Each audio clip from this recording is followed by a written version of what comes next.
Hello everyone, and welcome to the Gateway Adjusting and Replenishing Stock video. Now there are two different ways that you can update your product inventory. The first is through the single product method, which allows you to update inventory to products one at a time. This is a good option if you only need to update one, or maybe just a few products. The second option is the bulk update method, which allows you to update your inventory to multiple products all at once. Now before we get to that, I just want to clear up the difference between the merchant available quantity, the Groupon available quantity, and the sold quantity.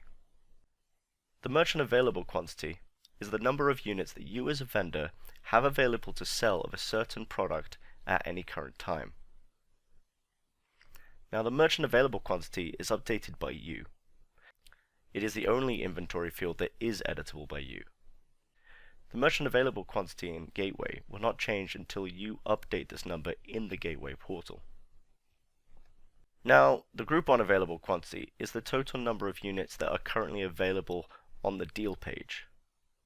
The Groupon available quantity is calculated by Groupon, and the Groupon available quantity recalculates this when the merchant available quantity is updated by you as the vendor.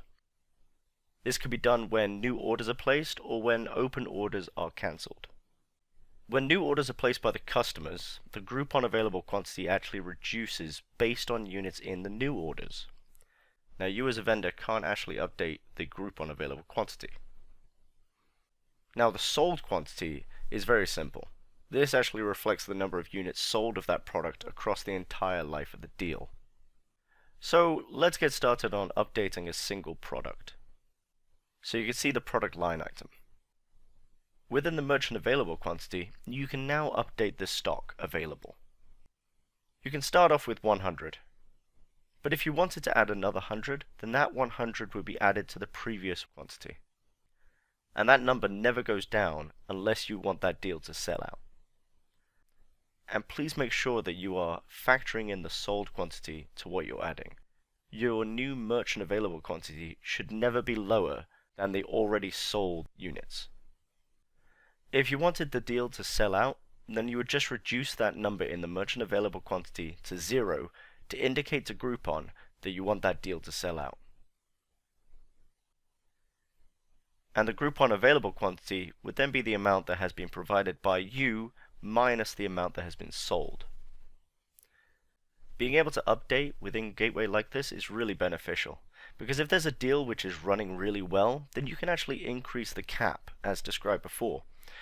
So if the deal is live, it will just update, and if the deal ended already, then you can propose a new contract with new caps. So I now want to show you how to do it via the bulk update method. So first we need to navigate to the bulk upload page in the left-hand menu. So in order to do this via the bulk upload method, all you need to do is click on the button marked Cost and Quantity. If you do this, you download your catalog file.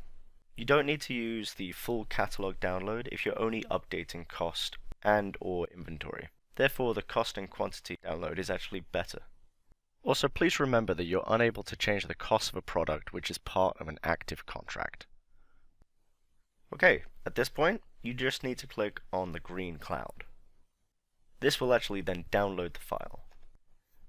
So once the file is downloaded and you've opened it up, you're then able to create changes to the quantity amount. So on the right hand side you can see the quantities. So you can update these to increase that amount.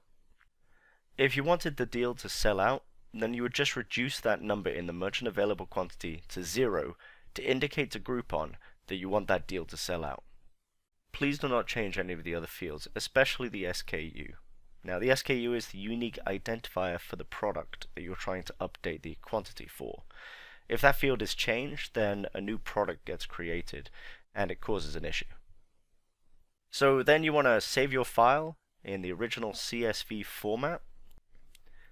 You can now see on the page after it's been imported that the import has been successful.